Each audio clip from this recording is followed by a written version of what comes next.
ప్రభువునందు ప్రియులైన మీకందరికీ ప్రభువైన యేసుక్రీస్తు నామంలో నా హృదయపూర్వకమైన శుభాభివందనాలు తెలియజేస్తున్నాను. పరిశుద్ధాత్మ సహాయకుడు అనేటువంటి వర్తమానాన్ని వినటానికి మిమ్మల్ని అందరినీ ప్రేమతో ఆహ్వానిస్తున్నాం. పరిశుద్ధాత్మ సహాయకుడై ఉన్నారు.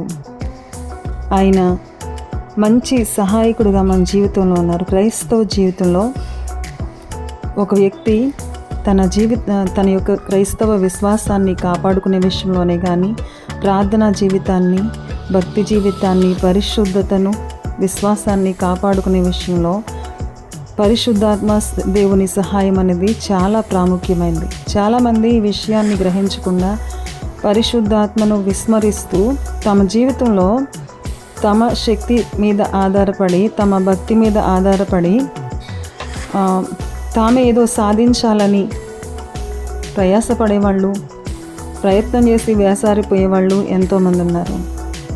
కొంతమంది ఆత్మీయ జీవితంలో విజయవంతమైన జీవితాన్ని కూడా జీవించలేకపోతున్నారు. కారణం ఏమిటంటే వాళ్ళు ప్రయత్నం చేస్తున్నారు, ప్రార్థన చేస్తున్నారు, పవిత్రంగా జీవించాలని ఆశపడుతున్నారు. వాళ్ళ శక్తి, వాళ్ళ యొక్క ప్రయత్నము వాళ్ళకి సరిపోక ఓడిపోయేవారుగానే ఉంటున్నారు. అయితే దేవుడు మనకి ముందుగానే తెలియజేస్తారు. యోహాను సువార్తలో 14వ అధ్యాయంలో దేవుడు ఒక మాట తెలియజేస్తారు. అదేమిటి అంటే 16 నుంచి 18 వచనాల్లో, నేను తండ్రిని వేడుకొందును మీ యొద్ద ఎల్లప్పుడూ నుండుటకై ఆయన వేరొక ఆదరణకర్తను అనగా సత్యస్వరూపియగు ఆత్మను మీకు అనుగ్రహించును. లోకము ఆయనను చూడదు, ఆయనను ఎరుగదు గనుక ఆయనను పొందనేరదు. మీరు ఆయనను ఎరుగుదురు, ఆయన మీతో కూడా నివసించును, మీలో ఉండును, మిమ్మల్ని అనాథులుగా విడువను, మీ యొద్దకు వత్తును. యేసుక్రీస్తు వారు స్వయంగా తానే శిలువ మరణానికి ముందుగా శిష్యులకు తెలియజేసిన మాటలు. అప్పటి వరకు శిష్యులు యేసుక్రీస్తు వారి సహచర్యంలో, యేసుక్రీస్తు వారి నడిపింపులో ఎంతో ఆనందాన్ని, ఆదరణను, సహాయాన్ని పొందుకున్న వారుగా ఉన్నారు.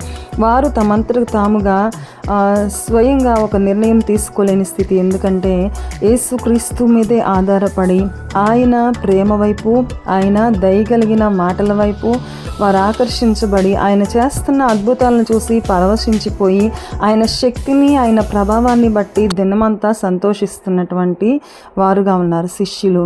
అయితే వాళ్ళు వేసుకున్న అంచనాలు వేరేగా ఉన్నాయి, వారు చేస్తున్న తలంపులు వేరేగా ఉన్నాయి. యేసుక్రీస్తు మరి అప్పుడు చిన్న వయసులో 30 సంవత్సరాల వయసులో ఉన్నారు కాబట్టి ఎంతో కాలం మనం ఈయనతో కలిసి ఇదే విధంగా ఉంటాము.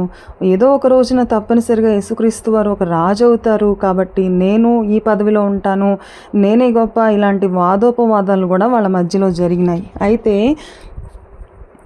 యేసుక్రీస్తు వారిని బట్టి ఏదేమైనా వాళ్ళు చాలా సహాయం పొందుకున్నారు. ఆయన మీదే ఆధారపడి ఆయన బట్టి ధైర్యం కలిగి ఉన్నారు, సంతోషం కలిగి ఉన్నారు. అనుదినము ఆయనతో కలిసి ఉండటం వాళ్ళకి ఎంతో సంతోషంగా ఉంది. పేతురు, యోహాను వీళ్ళందరూ కూడా యాకోబు యేసుక్రీస్తు వారిని ఎంతో ప్రేమించిన వారుగా ఉన్నారు. ఎంతో, అయ్యా నీకోసం అవసరమైతే నా ప్రాణం కూడా పెడతానయ్యా అని చెప్పిన వ్యక్తి పేతురు.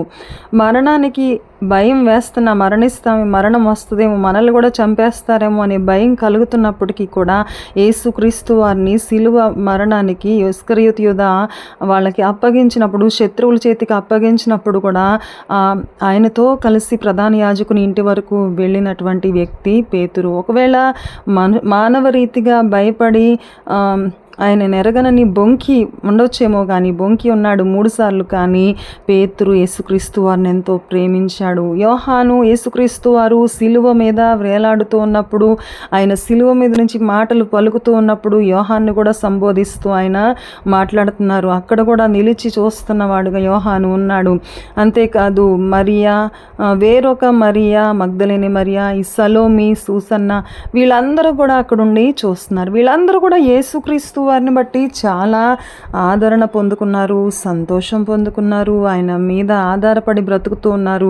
సడన్గా ఆయన శిలువ మరణానికి అప్పగించబడటానికి ముందు నేను మీ వద్ద నుంచి వెళ్ళిపోతున్నాను, ఇలాగా నేను మనుష్య కుమారుడు పాపుల చేతికి అప్పగించబడుతున్నాడు. ఆయన వారిని ఈ విధంగా గెడ్డము పెరికి వేస్తారు, చేతుల్లో కాళ్ళల్లో శీలలు నాటుతారు, తలకు ముళ్ళ కిరీటం పెడతారు, ఆయన 3వ దినాన తిరిగి లేస్తాను, ఇలాంటి విషయాలన్నీ చెప్తా ఉన్నప్పుడు వాళ్ళకెంతో వేదన కలిగి ఉండొచ్చు. మన యొక్క అభిప్రాయాలన్నీ మనం ఉద్దేశించినవన్నీ కూడా ఎంత తారుమారైపోయినాయని వాళ్ళకెంతో వేదన కలిగి ఉండొచ్చు. కానీ యేసుక్రీస్తు వారు ఆ సమయంలో ఒక మంచి సహాయకుణ్ణి పరిచయం చేస్తున్నారు. వాళ్ళకి మాత్రమే కాదు కానీ విశ్వాస జీవితాన్ని జీవిస్తున్న మనకి కూడా యేసుక్రీస్తుని స్వంత రక్షకునిగా అంగీకరించి ఆయన మార్గంలో నడుస్తూ ఉన్నటువంటి, ఆయన్ను వెంబడిస్తూ ఉన్నటువంటి మనందరికీ కూడా, రక్షణ పొందిన ప్రతి ఒక్కరికి కూడా ఒక మంచి సహాయకుణ్ణి పరిశుద్ధాత్మ దేవుణ్ణి మనకి పరిచయం చేస్తూ ఉన్నారు. మిమ్మల్ని అనాథలుగా నేను విడిచిపెట్టట్లేదు, మీ వద్దకు నేను వస్తాను అని ఆయన చెప్తున్నారు. పరిశుద్ధాత్మ దేవుడు ఒక మంచి సహాయకుడై ఉన్నారు. ఈ లోకంలో మనకి సహాయం చేసేవాళ్ళు ఎవరైనా ఉంటే బాగుండని, ఏ వర్గం వారు ప్రజలైనా, ఏ వర్గానికి చెందిన ప్రజలైనా, ఎంత ధనవంతులైనా నిస్సహాయత అనేది మనిషిలో కలుగుతూ ఉంటుంది. ధనము మనిషికి పూర్తిగా సహాయం చేస్తుంది అని మనం చెప్పలేం. ధనము ఉండి కూడా నిస్సహాయత, నిరాశ, కృంగుదల, వేదన అనేది అనుభవించే వాళ్ళు ఎంతోమంది ఉన్నారు. ధైర్యాన్ని కోల్పోయే వాళ్ళు ఎంతోమంది ఉన్నారు. మనకి సపోర్ట్గా, మనకి సహాయంగా ఉండేవాళ్ళు ఎవరూ లేరే అని చింతించే వాళ్ళు ఎంతోమంది ఉన్నారు. అయితే పరిశుద్ధాత్మ దేవుడు మంచి సహాయకుడు. రక్షణ పొందిన ప్రతి ఒక్కరికి కూడా వరముగా అనుగ్రహించబడిన వారు పరిశుద్ధాత్మ దేవుడు. ఈ రోజున క్రైస్తవ జీవితంలో ఎందుకు మనము విజయవంతంగా జీవించలేకపోతున్నాం? ఎందుకు మనము మాదిరిగా జీవించలేకపోతున్నాం? ఎందుకు మనము సామర్థ్యం కలిగి ఉండలేకపోతున్నాం? ఎందుకు మనము ఓటమి పాలవుతున్నాం? శత్రువుని చూసి భయపడుతున్నాము? ఎందుకు మనము నిస్సహాయతకి లోనవుతున్నాము? నిరాశకి గురవుతున్నాము? ఎందుకు మనలో కృంగుదల పనిచేస్తుంది అంటే మనలో పరిశుద్ధాత్మ దేవుణ్ణి మన సహాయకుడిగా మనము కలిగి ఉండలేదు. పరిశుద్ధాత్మ దేవుడు మన సహాయకుడై ఉన్నారు అనేటువంటి గ్రహింపు మనము కలిగి లేము. కాబట్టి మన భారాన్ని మనమే మోసుకునే వాళ్ళంగా ఉంటున్నాం, మన సమస్యని మనమే భరించే వాళ్ళంగా ఉంటున్నాం, చింతించే వాళ్ళంగా ఉంటున్నాం, కృంగిపోయే వాళ్ళంగా ఉంటున్నాం. కాబట్టి మన జీవితంలో ఈ విషయాన్ని ఎప్పుడు కూడా మర్చిపోకూడదు. ఒకవేళ ఇప్పటి వరకు నీవు పరిశుద్ధాత్మ దేవునితో ఎప్పుడూ మాట్లాడి ఉండకపోయినట్లయితే, ఆయన గురించి తెలుసుకుని ఉండకపోయినట్లయితే ఈ వర్తమానం నీ కోసమే. ఆయన నిన్నెంతో ప్రేమిస్తున్నారు. ప్రతి ఒక్కరిని కూడా ఏ తారతమ్యం లేదు. పరిశుద్ధాత్మ దేవుడు ప్రతి ఒక్కరిని ఎంతో ఉన్నతంగా ఆయన ప్రేమిస్తున్నారు. ఆయన ప్రతి ఒక్కరితోనూ కూడా ఆయన మాట్లాడటానికి ఇష్టపడుతున్నారు. ప్రతి ఒక్కరూ తనతో సహవాసం చేయాలని ఆయన కోరుకుంటున్నారు. ఆయన మంచి సహాయకుడు. ఎలా సహాయం చేస్తారు, ఆయన గురించి సహాయం చేస్తారు అని బైబిల్లో ఏదైనా వాక్యం మనకి ఏదైనా ఆధారం ఉన్నదా? ఏ విధంగా సహాయం చేస్తారు అంటే అన్ని విధాలుగాను ఆయన సహాయం చేస్తారు. ప్రత్యేకించి రోమాపత్రిక 8వ అధ్యాయం 26వ వచనంలో మనం చూస్తే, అటువలే ఆత్మయు మన బలహీనతను చూచి సహాయము చేయుచున్నాడు. ఏలయనగా మనము యుక్తముగా ఎలాగూ ప్రార్థన చేయవలెనో మనకు తెలియదు కానీ ఉచ్చరింప శక్యము కానీ మూలుగుతో ఆ ఆత్మ తానే మన పక్షముగా విజ్ఞాపనము చేయుచున్నాడు. పరిశుద్ధాత్మ దేవుడు మన బలహీనతను చూసి మన బలహీనతలో ఆయన సహాయం చేసేవారుగా ఉన్నారు.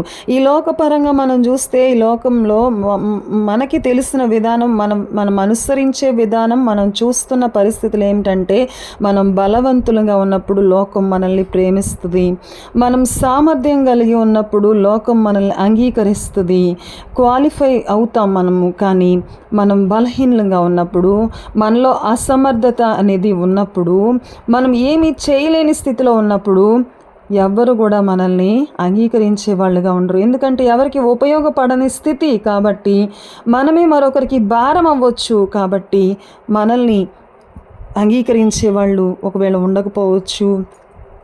కుటుంబ సభ్యులు, రక్త సంబంధులు కొంతవరకు ప్రేమిస్తారేమో, కొంతవరకు సహాయం చేస్తారేమో, మన బలహీనతను చూసి కొంతవరకు జాలి పడతారేమో, కానీ అది కూడా అరుదుగానే ఉంటుంది.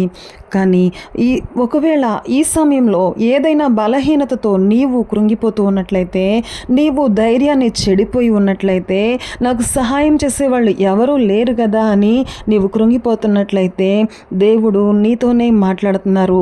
నీకు సహాయం చేసే ఒక సహాయకుడు ఉన్నాడు. ఆ సహాయకుడు ఎవరు అంటే పరిశుద్ధాత్మ దేవుడు. ఆయన ఏం చేస్తారు అంటే నీ బలహీనతలో నీకు సహాయం చేస్తారు. బలహీనతను చూచి బలహీనతలో మనకి సహాయం చేసే దేవుడుగా ఉన్నారు. అయితే మేము ఎన్నో సంవత్సరాలుగా ప్రార్థన చేసుకుంటున్నామండి, కానీ ఎందుకు మా బలహీనతలో మాకు సహాయం దొరకట్లేదు? మేము ఎన్నో సంవత్సరాలుగా ప్రార్థనే చేస్తున్నాం, యేసుక్రీస్తు వారిని నమ్ముకున్నాం, ఆయన్నే వెంబడిస్తున్నాం, రక్షణ పొందాము, కానీ మేమెందుకు సహాయాన్ని పొందుకోవట్లేదు? నిట్టూర్పులతోనే, దిగులుతోనే, నిరుత్సాహంతోనే, అవిశ్వాసంతోనే, అపజయాలతోనే మా జీవితం సాగిపోతుంది. ఎందుకు? కారణం ఏమిటి అని ఒకవేళ మీరు ప్రశ్నించినట్లయితే దానికి జవాబు ఏమిటంటే, మీరు ఆయన్ని ఒక సహాయకుడిగా చూడలేదు, ఆయన్ని ఒక సహాయకునిగా మీ జీవితంలో అంగీకరించలేదు. ఒక సహాయకుడు పరిశుద్ధాత్మ దేవుడు మీకోసం వేచి ఉన్నారు అనే విషయాన్ని మీరు ఇప్పటి వరకు గ్రహించి ఉండకపోవచ్చు. పరిశుద్ధాత్మ దేవుడు నీకోసం వేచి ఉన్నారు, నీ బలహీనతలో నీకు సహాయం చేయటానికి. ఏమండి, మాకు ఎన్నో సమస్యలండి, కానీ ప్రార్థన చేయాలంటే ప్రార్థన కూడా రావట్లేదు, ప్రార్థన చేయలేకపోతున్నాం అని చెప్పేవాళ్ళు చాలామంది ఉంటారు. అయితే వాళ్ళకి శుభవార్త ఏమిటి అంటే, నీ బలహీనతలో నీకు సహాయం చేసే పరిశుద్ధాత్మ దేవుడు ఉన్నారు. యుక్తముగా ఎలాగూ ప్రార్థన చేయాలో నీకు తెలియజేసేటువంటి పరిశుద్ధాత్మ దేవుడు ఉన్నారు. బైబిల్ గ్రంథంలో మనం చూస్తే పాత నిబంధనలోనే యాకోబు కుమారుల్లో ఒకడైనటువంటి యోసేపు జీవితాన్ని మనం ఒకసారి పరిశీలన చేస్తే, యోసేపుకి చాలా నిస్సహాయత తన జీవితంలో కలిగింది. యోసేపు జీవితంలో చూస్తే తల్లి చిన్నప్పుడే మరణించింది. తండ్రి తను ఎంతగానో ప్రేమించాడు. తండ్రి ఎంతో ప్రేమించి తనకెంతో ఇష్టమైన రంగురంగుల అంగీని తండ్రి తన కోసమని సిద్ధపరిచి ఇచ్చాడు. అన్నలు కూడా తను చూసి అసూయపడుతూ ఉన్నారు. యోసేపుని తండ్రి ఎంతగానో ప్రేమిస్తున్నాడు. దేవుడు కూడా యోసేపుకి 2 దర్శనాలు, కలలు అనేవి చూపించారు, తన భవిష్యత్తు ఎలా ఉండబోతుందో. అదే సమయంలో ఆ కలలు తన అన్నలతో పంచుకున్నప్పుడు వాళ్ళు చాలా అసూయతోటి మత్సరపడి యోసేపుని వాళ్ళ క్షేమం కోసం వాళ్ళకి భోజనం తీసుకుని వెళ్ళినటువంటి యోసేపుని ఎంతో దయాదాక్షిణ్యం లేకుండా, ఎంతో భయంకరమైన ద్వేషముతో, విషపు స్వభావంతో యోసేపుని గుండెలో వేయటం, తన వస్త్రాలు తీసివేసి గుండెలో వేయటం, అలాగే తనని ఇష్మాయిలీకి అమ్మివేయటం అనేది మనకు అందరికీ తెలిసిన విషయమే. యోసేపు జీవితంలో చాలా చీకటి ఛాయలు అలుముకున్నటువంటి పరిస్థితులు, అంతేకాదు తన జీవితంలో ఇక ఎలాంటి నిరీక్షణ లేని పరిస్థితులు. అప్పటి వరకు తను వచ్చినటువంటి అనుభవాలే కొంత చేదైన అనుభవాలు లేకపోలేదు. తల్లిని కోల్పోయి ఎంతో తల్లి లేకపోవడం అనేది యోసేపుకి ఎంతో లోటు. కానీ తండ్రి ప్రేమిస్తున్నాడు కదా అని తను ఆదరించుకుంటూ ఉంటే, ఇప్పుడు అన్నలు కూడా చాలా తీవ్రమైనటువంటి ద్వేషాన్ని, అసూయని తన ఎదుట కనపరిచినప్పుడు తను ఆ విధంగా భయంకరంగా, బలాత్కారంగా తనని హింసించి, బాధపరిచి, తన మనసును ఎంతో దుఃఖపరిచి ఇష్మాయిలీలకు అమ్మివేసినప్పుడు యోసేపుకి అది చాలా దుఃఖకరమైన పరిస్థితి. నిస్సహాయత అనేది యోసేపు జీవితంలో ఎదురైంది. యోసేపుకి ఐగుప్తు దేశంలో సహాయం చేసేవాళ్ళంటూ ఎవరూ లేనటువంటి పరిస్థితి. అప్పుడే యవన ప్రాయంలో అడుగుపెట్టిన 17 సంవత్సరాల వయసు ఉన్నటువంటి వ్యక్తి యోసేపుకి మార్గదర్శకులు లేరు, యోసేపుకి నేర్పించేవారు లేరు, ఆదరించేవారు లేరు. కానీ యోసేపు ఐగుప్తు దేశంలో ఎలాగా అభివృద్ధిలోనికి రాగలిగాడు, ఎలా ధైర్యంగా నిలబడగలిగాడు, ఎలా సమర్థవంతమైన ఒక నాయకుని లక్షణాలు అనేవి యోసేపులో కనిపించినాయి. యోసేపు ఒక బానిసగా వెళ్ళాడు. యోసేపు చాలా దయనీయమైన స్థితిలో వెళ్ళాడు. మనసులో ఎంతో చేదైనటువంటిది, అన్నలు జ్ఞాపకం వచ్చినప్పుడు, తండ్రి జ్ఞాపకం వచ్చినప్పుడు, తమ్ముడు జ్ఞాపకం వచ్చినప్పుడు, తన జీవితం బ్యాక్గ్రౌండ్ అంతా జ్ఞాపకం వచ్చినప్పుడు చేదు జ్ఞాపకాలతో నిండిపోయింది యోసేపుకి. అంతా కూడా శూన్యంగా కనపడుతుంది తన ఎదుట. కానీ ఆ సమయంలో యోసేపుకి సహాయం చేసింది ఎవరు? యోసేపుని ధైర్యపరిచింది ఎవరు? యోసేపుని నిలబెట్టింది ఎవరు అంటే పరిశుద్ధాత్మ దేవుడు.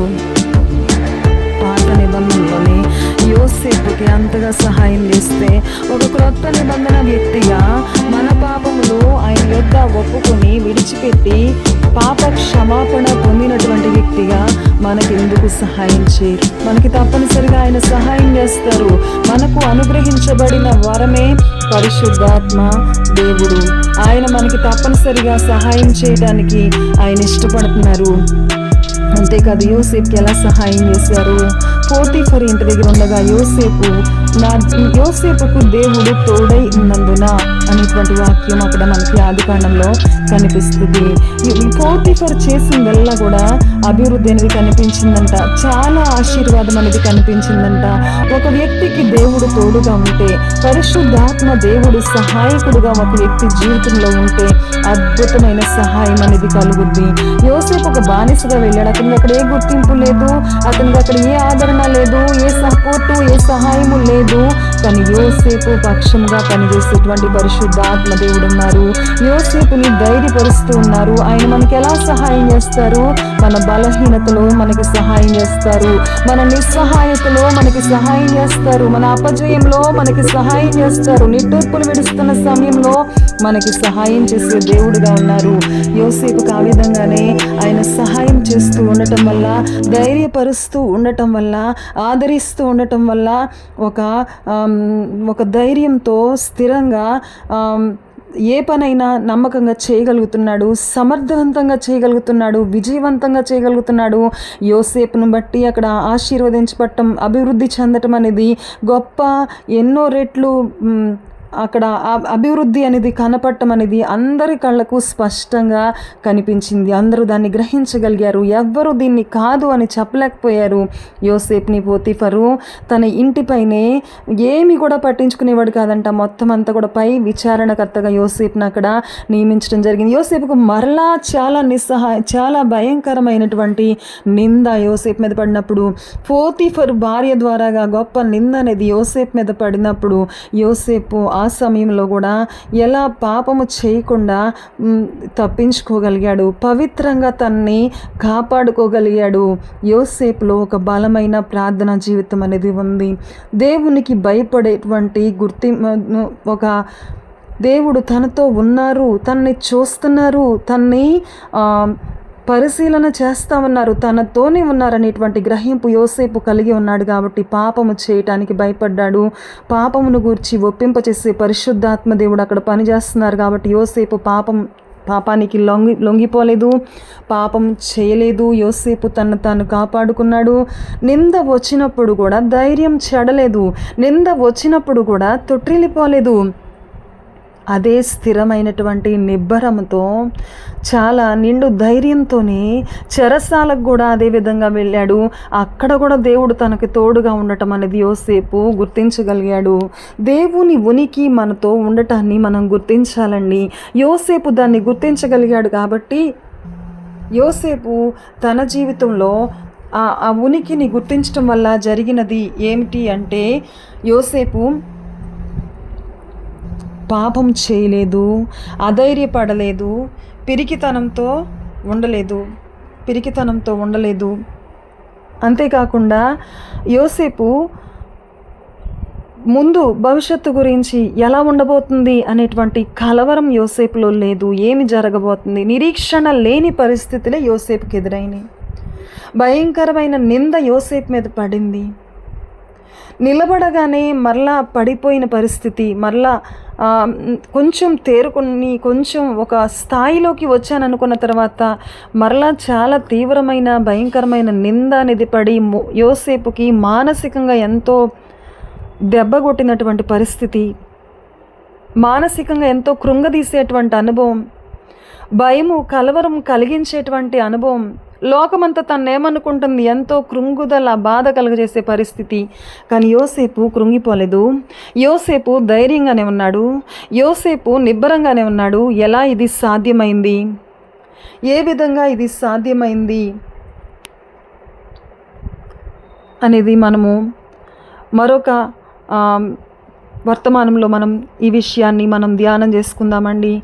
ఈ దినాన మనం ఒకటి గుర్తుంచుకోవాలి, అదేమిటంటే నీకు సహాయం చేసే సహాయకుడు ఉన్నాడు. ఏ పరిస్థితులైనా ఉండుండొచ్చు, మనుష్యులు గుర్తించలేకపోవచ్చు నీ బాధను, మనుష్యులు నిస్సహాయతను, నీ యొక్క నిస్సహాయతను మనుష్యులు అర్థం చేసుకోలేకపోవచ్చు, నీకు ప్రతిస్పందించి మనుషులు సహాయం చేయలేకపోవచ్చు. ఒకవేళ నీ నిస్సహాయతను చూసి నిన్ను హేళన చేసేవాళ్లే నీ చుట్టూ ఉన్నారేమో, నిన్ను తృణీకరించే వాళ్ళే ఉన్నారేమో నీ బలహీనతను బట్టి. కానీ నిన్ను అంగీకరించే వ్యక్తి నీకు ముందు నిలబడి ఉన్నారు, పరిశుద్ధాత్మ దేవుడు. నీ బలహీనతలో నీకు సహాయం చేయటానికి నీ ఎదుట నిలబడి ఉన్నారు పరిశుద్ధాత్మ దేవుడు. కాబట్టి మనకు సహాయం చేసే సహాయకుడు ఉన్నారు అనేది మనం గ్రహించాలి. ఆ సహాయకుడిని మన జీవితంలో ఆహ్వానించాలి. పరిశుద్ధాత్మతో మాట్లాడండి, పరిశుద్ధాత్మ సహాయం మెండుగా పొందుకోండి. అటువంటి కృప దేవుడు మనకందరికీ దయచేయునుగాక. ఆమేన్.